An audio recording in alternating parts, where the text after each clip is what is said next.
Hello दोस्तों, मैं आपका अपना ऋषि पाठक स्वागत करता हूं आप सभी का आपके अपने यूट्यूब चैनल CES विद ऋषि पाठक में।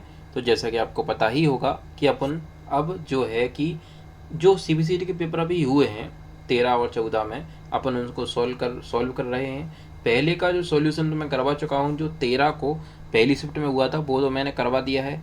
इन सब पेपर्स की PDF सबसे पहले मैं अपने टेलीग्राम पर अपलोड करता हूं, जो कि मैंने कर दी हैं, जिसकी लिंक मेरे डिस्क्रिप्शन में आपको मिल जाएगी। वहाँ से जाके आप मेरे टेलीग्राम ग्रुप को ज्वाइन कर सकते हैं और वहाँ से उन PDFs को आप उठा सकते हैं। और सॉल्यूशन आपको देखना है तो वो मैं यहाँ करवा रहा हूँ, तो आप देखें, वीडियो को पूरा देखें, बिल्कुल स्किप ना करें। ज़्यादा से ज़्यादा आप शेयर करिए, कमेंट करिए, बताइए कैसी लगी वीडियो, और सब्सक्राइब ज़्यादा से ज़्यादा करवाइए भैया चैनल को। और जो भी अब जो पेपर होना है सितंबर में, उसकी क्लास फ्री में मेरे चैनल पर आपको उपलब्ध होंगी, तो आपको उनको बढ़िया अच्छे से देखना है और जाना है। देखकर आप पास होकर ही आएंगे, और कई लोग जो भी हैं वो पास होकर आए भी हैं। शुरू करते हैं, समय वेस्ट नहीं करेंगे। अभी ये लिखा है आपके सामने 13 जुलाई 2024 को शिफ्ट 2 का है, क्वेश्चन पेपर 2 है। पेपर 1 करवा चुका हूँ मैं शिफ्ट 1 का, ये पेपर 2 है। आगे देखते हैं, हमारे सामने ये जो आ गया है पहला क्वेश्चन क्या है। देखिए पहला क्वेश्चन क्या होता है, एक क्वेश्चन होता है हिंदी में, एक होता है इंग्लिश में। तो अपन हिंदी वाला पढ़ते हैं क्योंकि हिंदी में ज़्यादा बच्चे होते हैं। पहला क्वेश्चन जो है वो हमारे सामने आ गया है, हम उसको देखते हैं। लिखा हुआ है कि विंडो 10 में फ़ोल्डर और फाइल को मैनेज करने के लिए आप किस प्रोग्राम का उपयोग करते हैं। विंडो 10 में फ़ोल्डर और फाइल को मैनेज करना है तो मैं फाइल एक्सप्लोरर में ही जाना होगा, ठीक है ना। कंट्रोल पैनल में तो सेटिंग होती है तो जाएंगे नहीं, एक्सेसरीज़ में जाने का कोई काम है नहीं, ऑफिस में जाएंगे नहीं। एक ही ऑप्शन है, एलिमिनेट कर लेते तो भी अपन आंसर लगा देते। फाइल एक्सप्लोरर होता है जहाँ अपनी फाइल फोल्डर सेव होते हैं, वहीं अपन उनको मैनेज कर सकते हैं। आगे लिखा हुआ है वेब ब्राउज़र का मुख्य कार्य क्या है। वेब ब्राउज़र का मुख्य कार्य क्या है, वर्ल्ड वाइड वेब पर हमें सूचनाओं को प्रदान करे, यही वेब ब्राउज़र का काम है। तो वही लिखा हुआ है कि वर्ल्ड वाइड वेब में जानकारी प्राप्त करना, उसे उपयोगकर्ताओं के लिए उपलब्ध कराना। सीधा सीधा मैंने आपको ये लिखवाया भी था अपनी क्लास में, अगर आप पढ़ गए होते तो आपका काम हो जाता है। ऐसे ही बढ़िया कंटेंट, अपडेटेड कंटेंट मेरे PDFs में आपको मिलता रहेगा। अगला क्वेश्चन हम देखते हैं, तीसरा नंबर का क्वेश्चन जो है क्या लिखा हुआ है। लिखा हुआ है कि निम्न में से कौन सी एक द्वितीयक मेमोरी को दर्शाती है। तो देखो रैम है, रोम है, और जो रैम और रोम अपनी कैसी मेमोरी है, प्राथमिक मेमोरी है। द्वितीयक मेमोरी अपनी HDD है, हार्ड डिस्क ड्राइव है। कैसी मेमोरी वो रैम में ही अपनी आ जाएगी क्योंकि ये वोलेटाइल मेमोरी होती है। आगे आपको हम दिखाएंगे। लिखा हुआ है कि EEPROM का हमसे फुल फॉर्म उसने पूछा है, अगर हमें याद होता तो अपन बता देते EEPROM में क्या है। Electrically erasable programmable read only memory, हमने आपको बताया भी था, अच्छे से बताया था। 3 बताए थे मैंने आपको, एक तो बताया था EEPROM और EEPROM और EEPROM EEPROM और PROM, ये तीनों मैं आपको बताए थे, आपको याद होंगे और आप लगा के भी आए होंगे, मुझे पता है। लिखा है इनमें से कौन से आउटपुट डिवाइस नहीं है। आउटपुट डिवाइस नहीं यानी कि वो इनपुट होगा तो प्लॉटर आउटपुट होता है, मॉनिटर आउटपुट होता है, प्रिंटर आउटपुट होता है। जॉयस्टिक अपना जो है ये आउटपुट नहीं है, ये इनपुट डिवाइस है। आगे देखते हैं, लिखा हुआ है OCR का हमसे फुल फॉर्म पूछ रहा है। OCR का फुल फॉर्म होता है ऑप्टिकल कैरेक्टर रिकॉग्निशन बोल दें या रीडर बोल दें, बात बराबर होती है, ठीक है। आगे देखते हैं क्या लिखा हुआ है कि विंडो 10 स्निपिंग टूल में आपके द्वारा दिए गए स्क्रीनशॉट के प्रकार को चुनने का उपयोग किया जाता है। तो मोड होते हैं, हमें कौन सा किस प्रकार का चुनना है, रेक्टेंगल चुनना है, सर्कल चुनना है, जो भी है ये हम अपने हिसाब से चूज़ कर सकते हैं। मोड होते हैं ये, ठीक है। इसकी शॉर्टकट भी होती है स्निपिंग टूल, मतलब स्क्रीनशॉट लेने की। तो विंडो की +S दबाएंगे तो आप स्क्रीनशॉट ले पाएंगे। आगे देखते हैं, लिखा हुआ है कि निम्न में से किस ऑपरेटिंग सिस्टम के उपयोग के लिए 1985 में पदानुक्रमित फाइल सिस्टम की शुरुआत की गई थी। तो 1985 में मैक OS अपन लाए थे, ठीक है, हमने आपको बताया था। और आगे देखते हैं क्या लिखा हुआ है। ओपन ऑफिस राइटर में किस टैब में टॉगल केस विकल्प उपलब्ध है। तो फॉर्मेट में टॉगल केस उपलब्ध है अपना फॉर्मेट ऑप्शन में, ठीक है। आगे देखते हैं क्या लिखा हुआ है। लिखा हुआ है कंप्यूटर कीबोर्ड के निम्नलिखित में से किस कुंजी का उपयोग कर्सर स्थिति पर वर्णों को हटाने के लिए किया जाता है। तो डिलीट बटन का ही तो करेंगे अपन, ठीक है ना। इंसर्ट का करते नहीं है, स्पेस वाला करते नहीं है, या तो शिफ्ट का करते नहीं है, या तो बैक स्पेस होता है या तो डिलीट, तो उसमें से अपन देख के लगाते डिलीट अपन लगा देंगे। लिखा हुआ है निम्नलिखित में से कौन से स्टोरेज प्रकार को डिसकनेक्टेड स्टोरेज के रूप में जाना जाता है। तो ऑफलाइन स्टोरेज जो होती हैं ये डिसकनेक्टेड स्टोरेज होती हैं, ठीक है, ऑनलाइन नहीं होंगी। इनलाइन क्लाउड ये नहीं होती हैं, ये तो ऑनलाइन होती हैं तीनों, ये तीनों ऑनलाइन ही हैं। ये है ऑफलाइन, ये अपन अलग ही दिख रहा है ये, तो अपन इसको लगा देंगे। लिखा हुआ है निम्नलिखित में से कौन से लेजर प्रिंटर का घटक नहीं है। लेजर प्रिंटर में क्या होती है, हथौड़ा नहीं होता है, क्योंकि ये होती है नॉन इम्पैक्ट प्रिंटर में, एक होते हैं इम्पैक्ट, एक होती है नॉन इम्पैक्ट। ये इम्पैक्ट प्रिंटर का भाग है हैमर। जो पुराने ज़माने में जो टाइपराइटर आते थे उनमें हैमर हथौड़ा रहता था, हथौड़ा टाइप का रहता था जो पेज पर टकरा के हमें आकृति बना देता था, जिससे वर्ड छप जाते थे। लिखा है निम्नलिखित में से कौन सी एक मेमोरी प्रबंधन विधि है जहां कंप्यूटर भौतिक मेमोरी की कमी की भरपाई के लिए द्वितीयक मेमोरी का उपयोग करते हैं। तो ये वर्चुअल मेमोरी है। क्या होता है कि ये रैम में से ही अपनी जगह उठा लेते हैं, रैम में से ही अपनी जगह बना लेते हैं। कौन? Virtual memory. तो ये दूसरी जगह से स्वीपिंग करते हैं, स्वीपिंग ऑफ मेमोरी बोलते हैं वर्चुअल मेमोरी को। लिखा है कंप्यूटर सार्थक जानकारी को डेटा, कंप्यूटर सार्थक जानकारी को डेटा के रूप में संग्रहित और पुनर्प्राप्त करने के लिए और डिकोडिंग या योजनाओं का उपयोग करते हैं। तो एनकोडिंग होता है, वो एनकोडिंग होती है, एक डिकोडिंग होती है। एनकोडिंग करेंगे और डिकोडिंग करेंगे, ठीक है। तो पहले एनकोडिंग फिर डिकोडिंग का यूज हम करते हैं। यूएसबी ट्रैफिक को 1 मिली सेकंड के समान लंबाई के में विभाजित किया गया। तो यूएसबी जो अपनी होती है, यूएसबी ट्रैफिक को 1 मिली सेकंड की समान लंबाई के फ्रेम्स के रूप में विभाजित किया गया है। आगे देखते हैं, लिखा हुआ है कि IPv6 होता है, एक IPv4 होता है, दोनों के बारे में मैंने बताया था। IPv4 और IPv6, IPv6 हो गया अपना ये 128 और वो होता है अपना 32 बिट का। आगे देखते हैं क्या लिखा हुआ है। माइक्रोसॉफ्ट वर्ड में सेल्स की वर्टिकल कॉलम और हॉरिजॉन्टल रो में जटिल जानकारी प्रस्तुत करने का एक साफ सुथरा तरीका प्रदान करता है। टेबल्स जो है, टेबल्स में ही हम जब लिखेंगे तो साफ़ सुथरे तरीके से उसे अपन लिख पाएंगे, ठीक है ना। आगे देखते हैं क्या लिखा हुआ है। आगे लिखा हुआ है निम्नलिखित में से किस रजिस्टर का उपयोग सीपीयू में आने वाली डेटा को संग्रहित करने या सीपीयू द्वारा स्थानांतरित किए जाने वाले डेटा के लिए जाना जाता है। तो वो MBR रजिस्टर होता है। MBR को अपन मेमोरी बफर रजिस्टर भी कहते हैं। बफरिंग से संबंधित रजिस्टर भी हम बोलते हैं। 2-3 इसके नाम हैं, हमने आपको करवाए थे और अच्छे तरीके से करवाऊँगा इस बार, और नए पैटर्न के साथ में अपनी चीज़ों को लेकर आया हूँ आपके सामने। निम्नलिखित में से किस उद्देश्य के लिए प्रिंटर का उपयोग नहीं किया जाता है। वीडियो चलाने के लिए हम वैसे भी नहीं करते हैं, रसीद प्रिंट करना हो तो करेंगे, चित्र को प्रिंट करना है तो भी करेंगे। प्रिंट के काम तीनों प्रिंटर से ही होंगे, बाकी के काम प्रिंटर से नहीं होते हैं। वीडियो चलाना एक अलग बात हो गई है। लिखा है एक दोहरे ट्रैक चुंबकीय टेप में दोनों ट्रैक अलग अलग होते हैं तो वो गार्ड बैंड होता है। गार्ड बैंड क्या होता है? गार्ड बैंड होता है, ठीक है। तो एक दोहरे ट्रैक चुंबकीय टेप में दोनों ट्रैक द्वारा अलग अलग होते हैं, तो दोनों ट्रैक जो होते हैं वो गार्ड बैंड के द्वारा अलग अलग होते हैं। आपको और समझा दिया जाएगा अच्छे से चित्र सहित। ये लिखा हुआ है कि जब वीडियो स्ट्रीमिंग के संदर्भ में फ्रेम को स्क्रीन पर तेज तरीके से दिखाया जाता है तो हमें डर का आभास होता है, गति के मोशन का आभास होता है। जब हमें वो तेज़ गति से दिखाएगा तो हमें दिखाई देगा ना वो गति से एक मोशन के साथ जल्दी जल्दी चल रही है, उसकी ये बात कर रहा है। क्या होता है, कुछ क्वेश्चन पढ़ने वाले नहीं होते हैं, कुछ क्वेश्चन अपने लॉजिक के ऊपर भी होते हैं। अगर आप लॉजिक लगा देंगे तो भी उनका आंसर हमें मिल जाएगा। थोड़ा सा बुद्धि विवेक का भी हमें इस्तेमाल करना होता है। निम्नलिखित में से कौन सा एक समान वेक्टर इमेज ड्राइंग प्रोग्राम है। तो इनमें से एक कोरल ड्रॉ ही है जो इमेज ड्राइंग प्रोग्राम है। इमेज ड्राइंग प्रोग्राम है, फोटोशॉप में एडिटिंग हो जाती है। जनरल इमेज मल्टीप्लिकेशन प्रोग्राम ऐसा इसमें नहीं होता है। पेंट शॉप में ऐसा अपन नहीं कर पाएंगे। कोरल ड्रॉ में क्या होता है, अपन कोई भी इमेज पे काम कर लेंगे। एक कोई मतलब अपन को होर्डिंग वगैरह ऐसा कुछ बनाना है तो भी हम इसमें बना सकते हैं। एक कोरल ड्रॉ एक सब्जेक्ट भी है अपना पूरा, PD से करेंगे तो मिलेगा। चूँकि हैज़ बड़े डेटा का एक छोटा प्रतिनिधित्व है, इसलिए इसे क्रिप्टोग्राफी हैश फंक्शन के संदर्भ में भी कहा जाता है। कल की 13 तारीख की ये पहली शिफ्ट में भी यही क्वेश्चन आया था, इसी से संबंधित उसमें भी यही क्वेश्चन था, उसमें भी यही क्वेश्चन है डाइजेस्ट। तो इसके बारे में हम आपको क्रिप्टोग्राफी हैश फंक्शन के बारे में आपको इस बार डिटेल में समझाएंगे, ठीक है। आगे देखते हैं क्या लिखा हुआ है। आगे लिखा हुआ है कि MS Excel 2019 में आज की तारीख चाहिए हमें, तो टुडे फंक्शन लगाएंगे। कितनी बढ़िया बात है। आज की तारीख के लिए निम्नलिखित में से कौन सा फंक्शन है, टुडे लिख देंगे, ठीक है। आज की तारीख हमारे सामने आ जाएगी। 1900 चाहे कोई सा वर्जन हो, उसमें सब में यही ऑप्शन होता है। इसमें पूछ रहा है कंप्यूटर के टर्निंग ऑन यानी चालू होने में पोस्ट का पूर्ण रूप क्या है। पावर ऑन सेल टेस्ट, कितनी अच्छी बात है। ये बायोस का एक सब प्रोग्राम होता है, पोस्ट हमने आपको बताया था। आगे देखेंगे क्या लिखा हुआ है कि एक बार में 2 दिशाओं में एक विंडोज़ एप्लीकेशन का आकार बदलने के लिए आपको माउस पॉइंटर खींचना होगा। कैसे? तिरछे रूप से खींचना होगा, डायगोनली खींचना होगा। तो क्या होगा, 2 दिशाओं में एक विंडो एप्लीकेशन का आकार बदलने के लिए, यानी उसे अपन स्प्लिट भी कह सकते हैं, ठीक है। आगे देखते हैं, स्प्लिट हो गया। और ये लिखा हुआ है कि single Unix single Unix specification संस्करण 2 किस वेरिएंट के लिए परिष्कृत सहायता प्रदान करता है?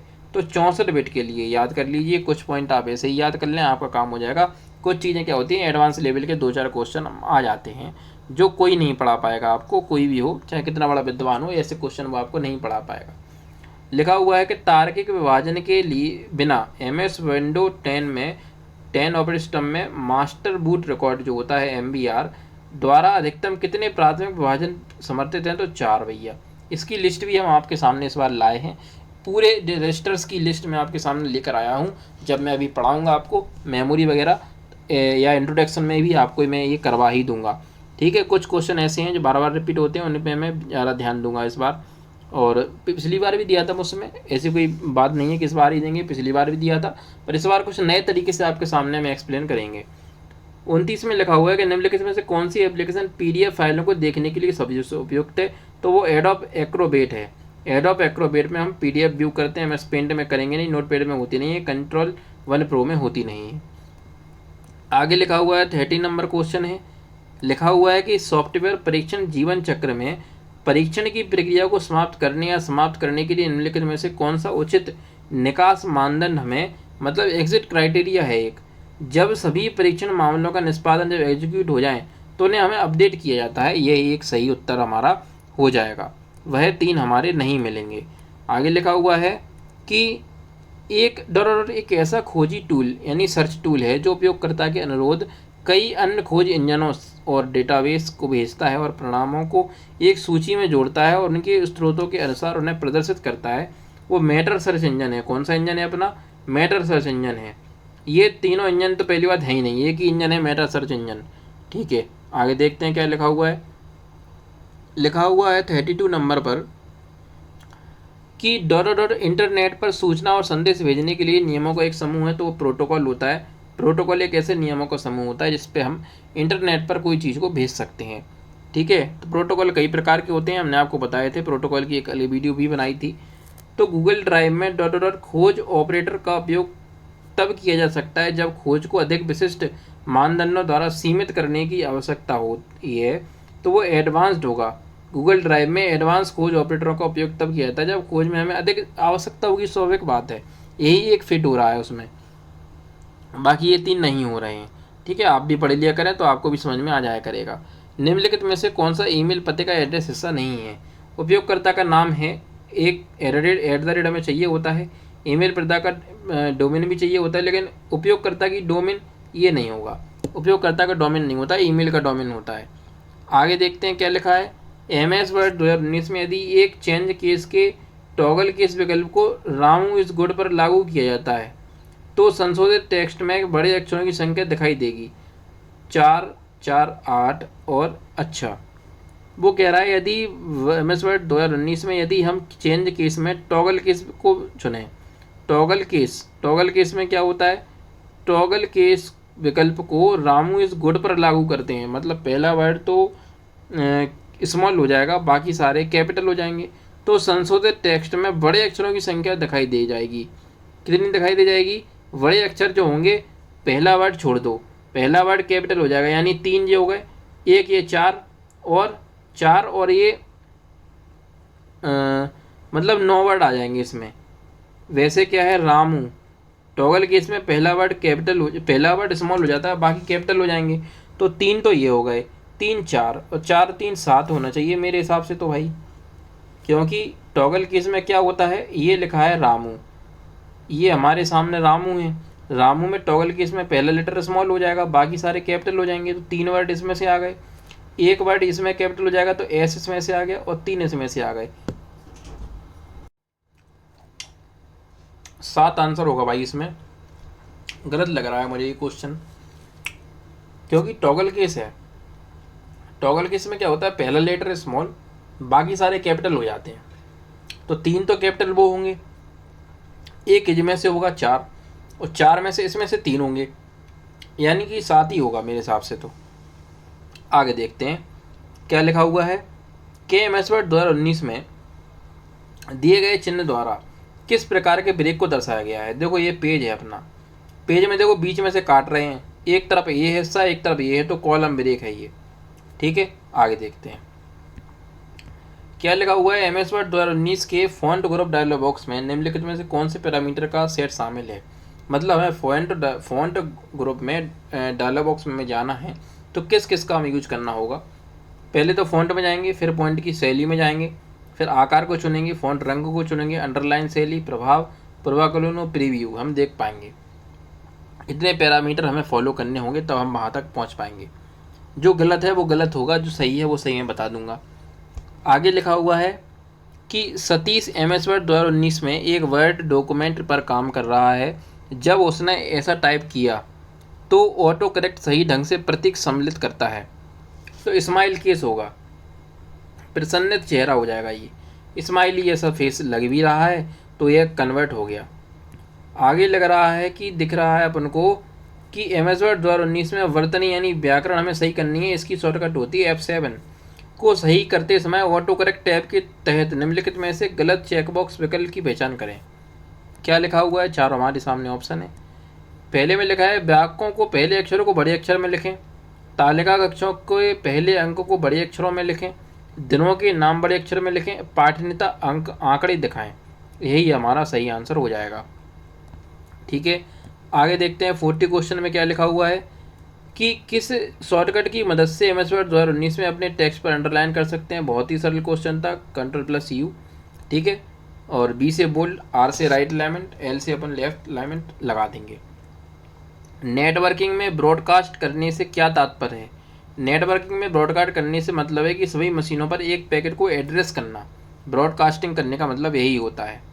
आगे देखते हैं क्या लिखा हुआ है 42 में लिखा है निम्नलिखित में से कौन सा एक संचार प्रोटोकॉल है जिसका उपयोग एक कंप्यूटर से दूसरे कंप्यूटर पर फाइल को भेजने के लिए किया जाता है, जिसमें एक सर्वर के रूप में काम करते हैं और शर्त यह है दोनों इंटरनेट कनेक्शन FTP होने चाहिए। मतलब फाइल भेज रहे हैं तो दोनों FTP यानी फाइल ट्रांसफ़र प्रोटोकॉल ही होने चाहिए। ठीक है, आगे देखते हैं क्या लिखा हुआ है कि निम्नलिखित में से कौन सा प्रोटोकॉल लोकप्रिय रूप से वेब सेवाओं से संबंधित है।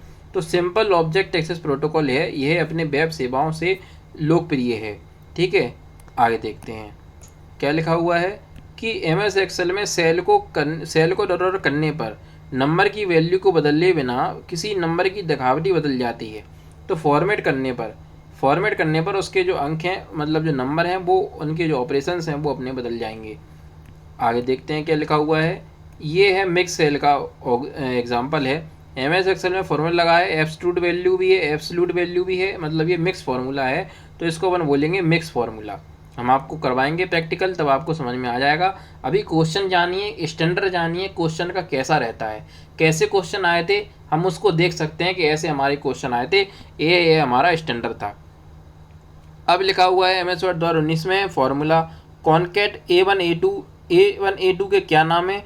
ये A1 A2 जो है इनने जो हमारे बीच में दिए एक टेक्स्ट स्ट्रिंग है, यानी इसके बीच में हमें एक काम करना है, टेक्स्ट स्ट्रिंग हम उसको बोल देते हैं। हम समझाएंगे तब आपको बता देंगे। अब लिखा हुआ है MS वर्ड 2019 में सेल E4 में फॉर्मूला है, ये मिक्स फार्मूला लगाया था, तब उसी फॉर्मूले को सेल F4 में कॉपी किया है और कॉपी किया जाएगा तो यह क्या बन जाएगा। ठीक है, तो डॉलर है, B4 है और F4 में कॉपी किया जाता है तो $2। अच्छा, V फॉर्मूला क्या लिखा था, बराबर है। ठीक है, डॉलर लगा है, B4 है और इंटू E। अच्छा, F4 में कॉपी कर रहे हैं तो यहाँ E था ना तो F में आ जाएगा, F4 में कॉपी करेंगे तो F तो आएगा ही आएगा। ठीक है, आगे देखते हैं क्या लिखा हुआ है। MS एक्सेल 2019 में डायलॉग विंडो मैक्रो बनाने की मदद करती है, तो रिकॉर्ड मैक्रो ही मदद करेगा। F8 इसकी शॉर्टकट होती है। ठीक है, मैक्रो की याद रखें, हमने आपको करवाई है। निम्नलिखित में से कौन सा MS एक्सेल 2019 फंक्शन किसी सूची या डेटाबेस में सब टोटल प्रदान करता है। तो सब टोटल ही एक ऐसी है, सब टोटल करेंगे तब सब टोटल आएगा। टोटल अलग बात है, सब टोटल एक अलग बात है, दोनों फंक्शन अलग अलग हैं। दोनों को मैं करवाऊंगा। आजकल एडवांस जो फॉर्मूलेस आ रहे हैं ये भी मैं करवाऊंगा। सारे फॉर्मूलेस हैं अपने पास, कोई चिंता नहीं करने की बात नहीं है। हम एक्सेल पे आपको एक दिन लाएंगे और लैपटॉप की स्क्रीन पर आपको दिखाएंगे। और अभी हमारे सामने 50 नंबर का क्वेश्चन है क्या लिखा हुआ है कि MS एक्सेल 2019 की वर्कशीट में पाइवट टेबल वाले रिबन में पाइवट टेबल टूल्स होंगे, जिसमें डॉट डॉट डॉट और डॉट डॉट डॉट टैब होंगे। कौन कौन से? एक तो पाइवट टेबल एनालाइज होगा और डिज़ाइन टैब होगा। हमें किस प्रकार का लेना है यह वो हमसे पूछेगा। आगे लिखा हुआ है कि MS एक्सेल 2019 में प्रत्येक कॉलम में वर्णों की संख्या कितनी होती है? 255। में कई बार आपको पढ़ा चुका हूँ। 255 से अधिक का हम फाइल नेम नहीं दे पाएंगे।